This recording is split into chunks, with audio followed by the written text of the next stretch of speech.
Sudan. Nearly 39 years of civil war have ravaged this northern African nation and led to the emergence of a northern and southern Sudanese autonomous states. The peoples of the newly created Southern Sudan, who have suffered oppression from the Islamic North for as far back as 1959, had fought and hoped for independence from the government in Khartoum. The splitting of the nation in two separate states after a referendum in 2011 was also a result of the several decades of fierce fighting between the forces of the government of Khartoum and rebel factions of the south. An estimated 2 million people were killed during the conflict, while over 4 million were displaced, with some 2 million becoming refugees. The referendum in 2011 won for the people of Southern Sudan a nation they could call their own. But only 2 years later, fighting broke out between the forces of the newly created Southern Sudanese government and rebels commanded by the former vice president. Over 30,000 people are faced with famine, while even more are being killed, maimed, raped, and forced to flee into neighboring countries. It is reported that the extreme cruelty of the conflict is such that entire villages are being burned to ashes. The victims are held at gunpoint and forced to drink the blood and eat the flesh of slain members of their communities. Today, Southern Sudan stands as the nation with the highest death rate on earth. What with the extreme poverty, it can only be said that things might only get worse. Yet, in the midst of this apocalypse, in the small town of Ye, the light of the gospel of Jesus Christ shines increasingly.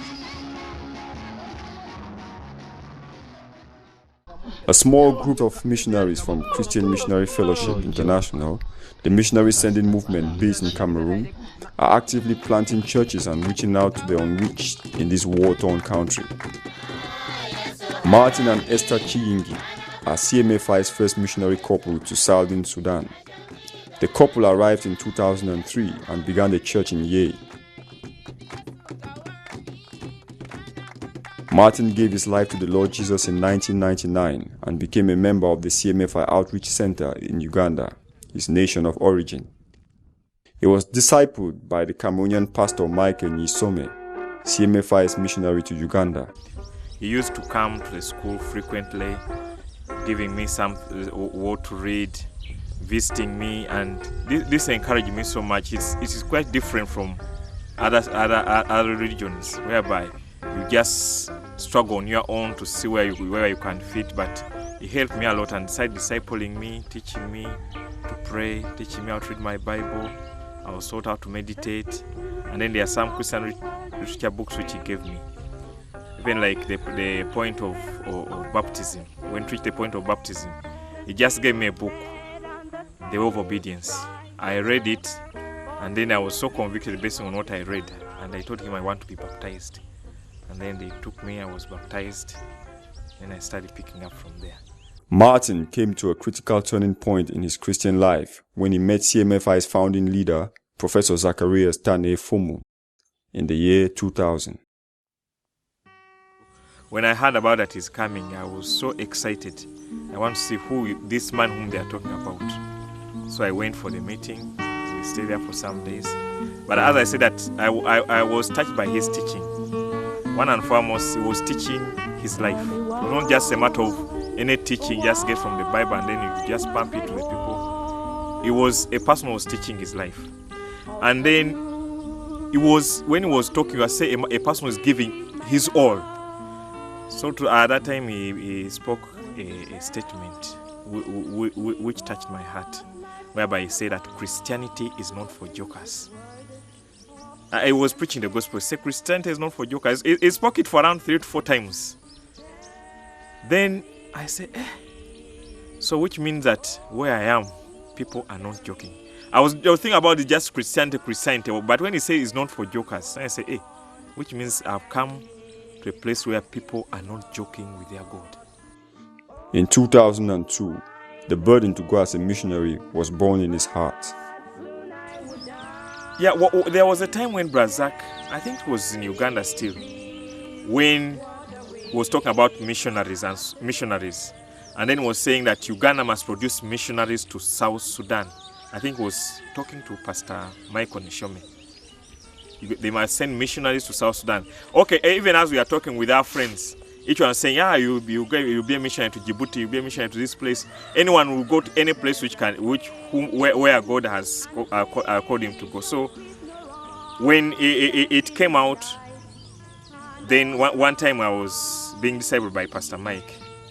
He brought out that issue of going as a missionary to South Sudan. I said, well, if it is the will of God, for me I don't have any problem. If God is sending me anywhere, when I'm being sent, I don't have any rejection, because it was my disciple maker, and his word, I was really taking it seriously. I was not just taking it jokingly. Martin accepted the call to go as a missionary to Southern Sudan. Though he had some fears in the beginning, his heart was willing. By that time, serious war was going on in South Sudan. And we being neighbors to South Sudan, we were hearing whatever was going on. So some fear gripped my heart. I'm going, but maybe I'm going to be killed from there. I'll not survive. So that fear came in, but in the process, I started gaining confidence, and fear was coming out of my heart. And time came, my heart was set. Say, if it is God sending me, I know God will be with us. Martin and Esther wed on the 18th of May 2003 in Kampala and were sent off to Southern Sudan the next month. On the 3rd of September 2003, they arrived at Ye and were welcomed by some missionary friends of the movement called Youth with a Mission. The nation was torn. It was a war zone area whereby you find cars which are bombed, houses which are bombed. It also brought some fear and said, every person was, every man, because the only occupation for men who were in South Sudan by that time, you must be a soldier. The only people who are not soldiers are just women and young children. All people were soldiers because they had to recruit people to go and fight. So all the people, you see every person, even some young youth, moving with guns around. So, which was not common in Uganda, seeing a soldier with a gun, but we had to get used, because where you go, you find a person with a gun. Everywhere you go, you find a person with a gun. Though they are not all that so bad towards us, but it was a first impression to say everywhere, moving 3-5 meters, one with a gun, 4 meters, one with a gun. It's as if war is going to take place anytime. As they began the work of evangelizing the population of Ye, one of the first challenges they encountered was the language barrier. Within 3 months, they learned Juba Arabic and proceeded with the evangelizing of the town. A small number began following them, but this number wasn't steady. The members would believe and become part of the church, but leave after about 2 months. These sudden departures were a result of these new converts' need for food and basic necessities. Many had come to the church hoping to receive food aid, which is a common thing in the war-torn country. Some people could come to the church, they stay there 1 week, 2 weeks. If they don't say, you are not giving them clothes, you are not giving them soap, you are not giving them blankets, and they leave. Then you get others like that. It took us almost 2 years when we were just in that circle like that, whereby we could not even get even a stable person whom we have stayed with for even 3 months. The Chiingis needed to acquire land and construct a large hall for their church meetings. This land was acquired in the outskirts of Ye and implied that the church had to be moved to this new locale. The move brought their numbers to 0 as they had to start all over with a new population. When we shifted in 2005, we started the work afresh, where we were the new locality where I had got the piece of land. Then we started the work afresh, and then we started going out to preach. By that time, people had started believing, because we used to go out to preach. From morning to 1, we take our time to pray, to read the Bible, to meditate. Then every evening, that's when we used to move out and preach. Then every week, we had to fast 3 days every week. 3 days every week, 3 days every week. Monday, Tuesday, Wednesday was fasting complete during those first years. The Chiingis began building this new set of believers by holding teaching meetings on Sundays. The weekly teaching meetings were not heavily attended, so they visited the converts and taught them in their homes. Gradually, more people began attending teaching meetings scheduled during the week, notably the Tuesday teaching meeting. They also invited the believers to their home and further taught them from the Bible. In 2008, the work began to experience a significant growth in numbers. Yeah, we used to preach the gospel, and then we started building up the young converts who had got saved. And more especially by that time, they are still young boys, youth, and so on, and they are on fire for God. And then we used to move out with them to preach. And then they also started bringing their friends, their families, and then that's how the work started picking up. Martin would also take the young people on missions in other parts of the country. He would leave them with enough food to last a week and return to Yei. These young men would preach the gospel each day during their time in these settlements. Martin would return a week later and find a newly planted church. Today, the work in Sudan numbers 1,364 members in 9 churches.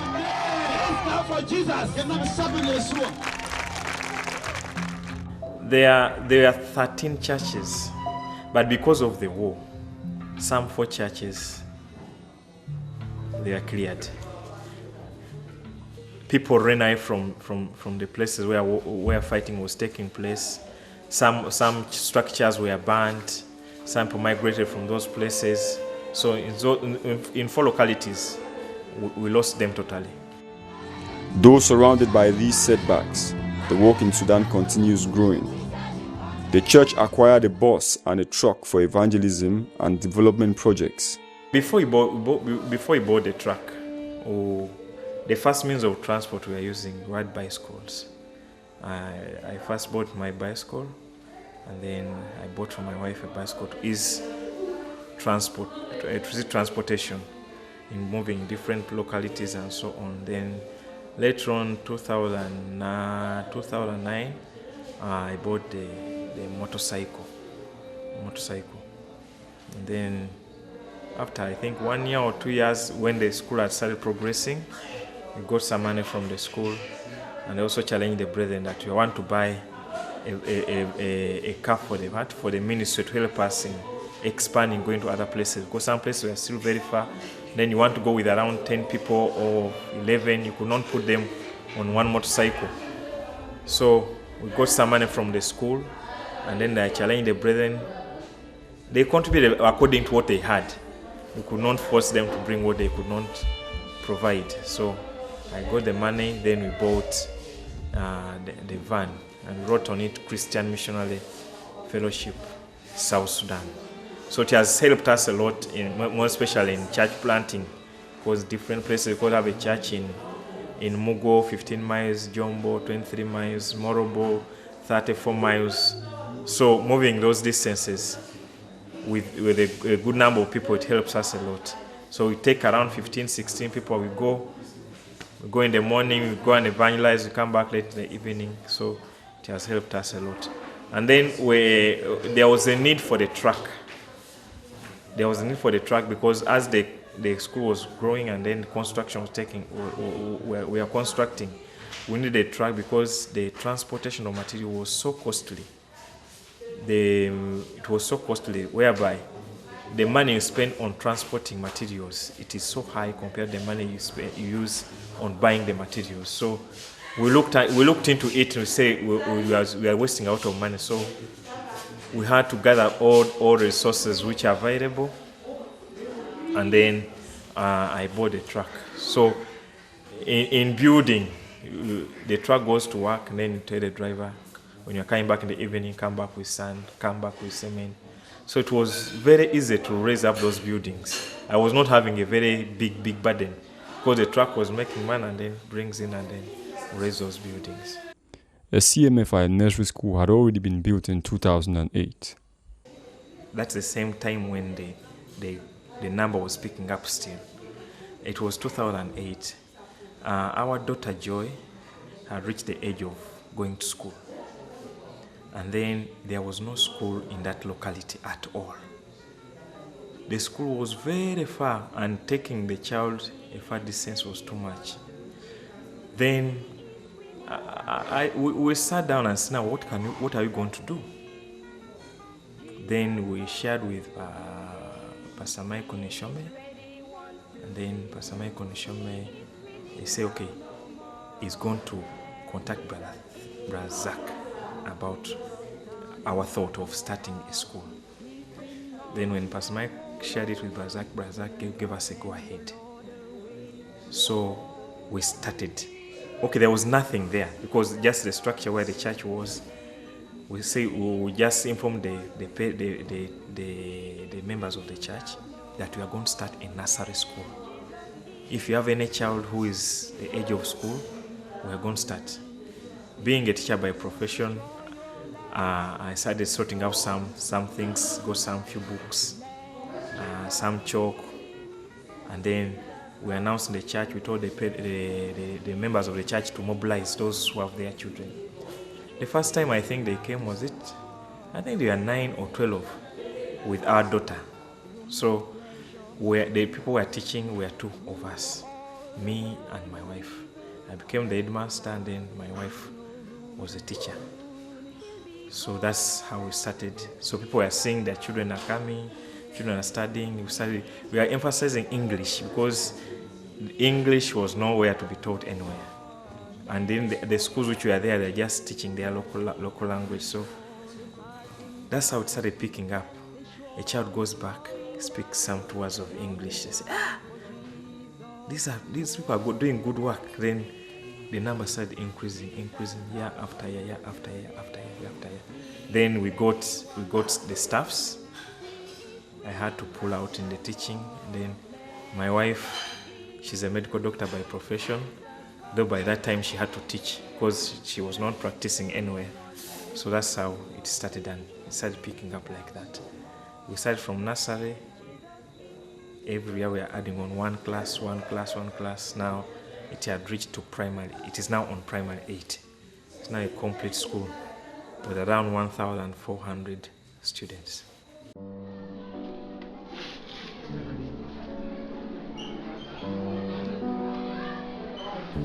The mission of the CMFI school is to produce God-fearing and patriotic leaders through academic, moral and spiritual excellence.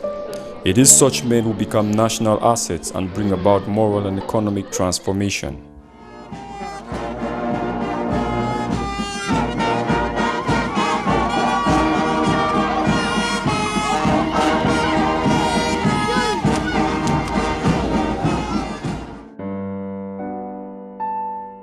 In 2010, the foundations of a hospital were laid on a piece of land offered to the church.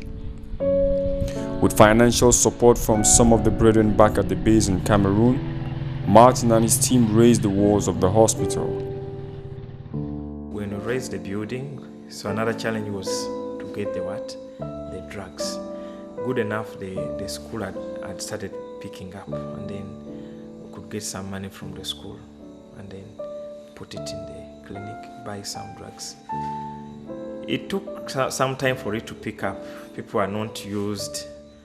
Then they come, they see a few drugs and so on. But there are other hospitals, so they prefer going to those hospitals because they have few drugs. But then the process, it started picking up. We got some more drugs we added in, and then patients started coming in. And as I talk now, it has picked up so rapidly that now we have a number of staffs inside, but there are few. Even as I talk now, they need more staffs because the workload now, it's too much for them. Because now people are every day there's a number of people increasing. There's a lab inside the clinic. There's also admission. There's a room for admission, but you have only 3 beds. And then consultation room. There's also the ultrasound scan. And they also carry out some minor operations. The land on which the clinic is built had been given to the church on the condition that it be used to build something that will benefit the community. The Hope Medical Clinic is indeed a significant contribution towards the development of this region of Southern Sudan.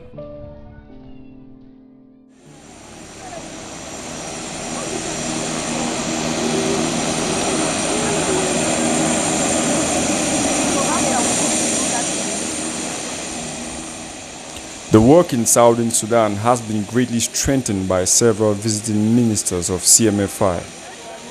As far back as 2003, the Chiingis have received Pastor Michael Nisome, Professor Zacharias Dane Fomum, Brother Chioda Andoze, the leader of CMFI, Brother Jean de Dieu Wachiyi, and Brother Joseph Besson.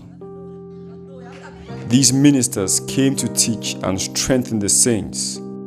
The goal was to raise more leaders to stand with the Chiingis and to help in the expansion of the work into the other areas of Southern Sudan where the gospel has never been preached.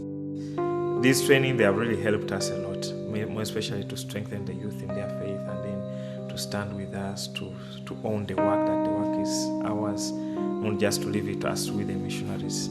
I got more people who became more committed to us based on the teachings we had. And they are standing with us. We are not alone. They have owned the work. Yeah, it was mainly owning the work. They have owned the work.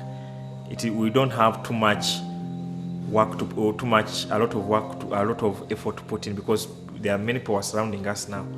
The other time it was just we were saying, these missionaries, it's their work and so on. But now it has helped us that people are now owning the work. It is their work. So if you say we are going for evangelism, most of the youth, will go out with them, and then when they go to preach, people get saved, they come back when they're so excited.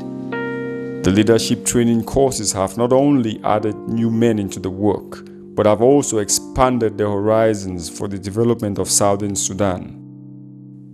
A number of the young people who committed themselves to serve alongside the Chiingis have received financial support for their studies at secondary and university levels. Some of these youth, they really have the desire to study, and we led them to the Lord when they are still young, they have grown, and then you find that some of their families, they cannot manage.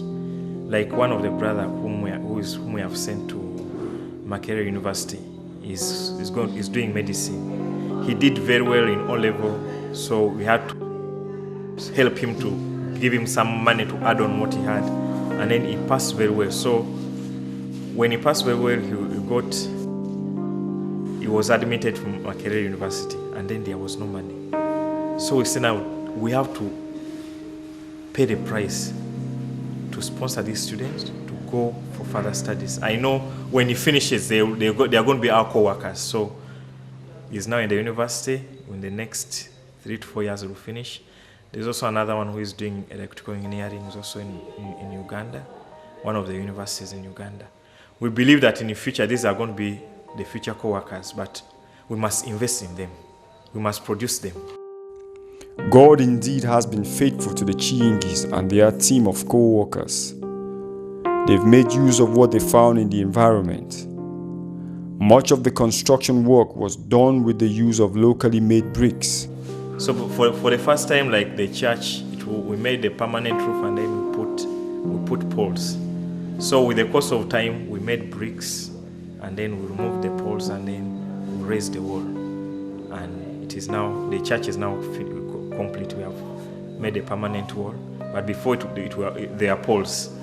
There was our aim was not to put poles, but the money was not there to get cement and so on. But when God provided the funds, we had to remove the poles and then make something good. And we are using most of the youth. They are the one doing this work. Some of them, I call them, they come and do the work. I pay them, and then some of the money they get, I pay them. They use it to pay for their school fees. Yeah, it's not just direct that you get money and just give. Yeah, we teach them how to work to get their own money, and then they pay their school fees and so on. Yeah, most of them who don't have school fees, they come, they ask for work. You give him work, then you pay. You give him money.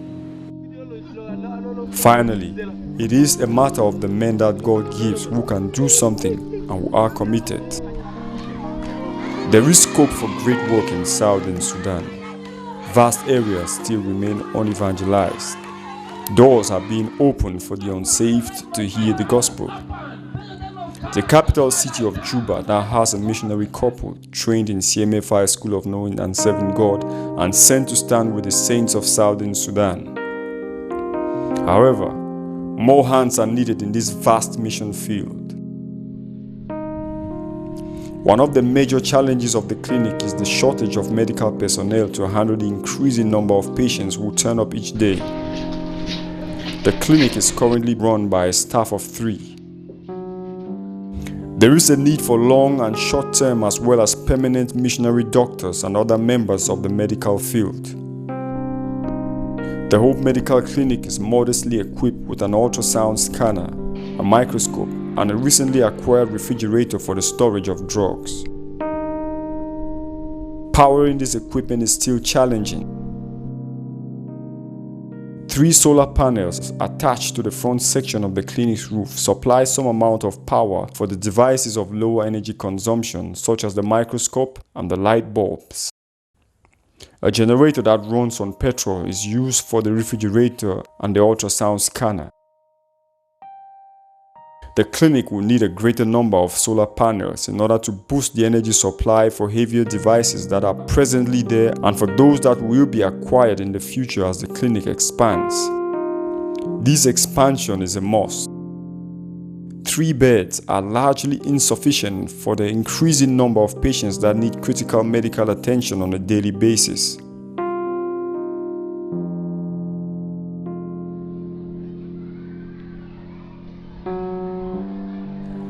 The mission of producing God-fearing and patriotic leaders for Southern Sudan would be greatly advanced with the creation of a CMFI secondary school.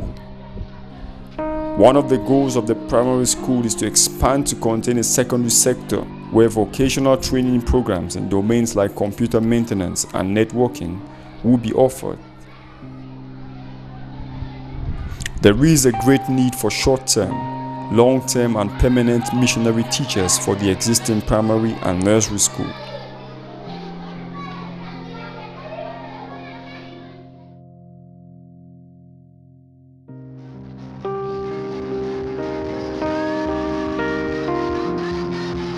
With what has already been accomplished, we can only agree that God's hand has been upon the saints and upon the work in Southern Sudan. God has great plans for the reconstruction of Southern Sudan. It can only be a unique privilege to be called to partner with God and His children in this honorable task. I thank God. God has been so faithful that He has provided our needs. We have not lacked. We have not lacked. Many times we need this. But miraculously God provides.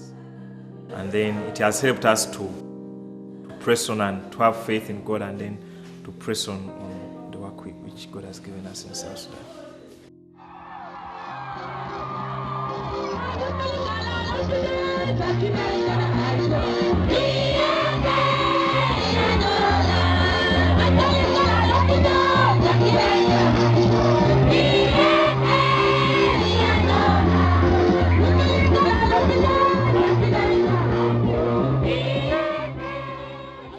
God has expanded the ministry by adding to it true co-workers. New possibilities and new horizons have been opened. The saints in Southern Sudan are proving that even in a war-torn country, even where danger abounds and great uncertainty and insecurity reign, even in this land where nearly 39 years of bloodshed have left deep wounds and scars, what God wants done can be done and shall be done.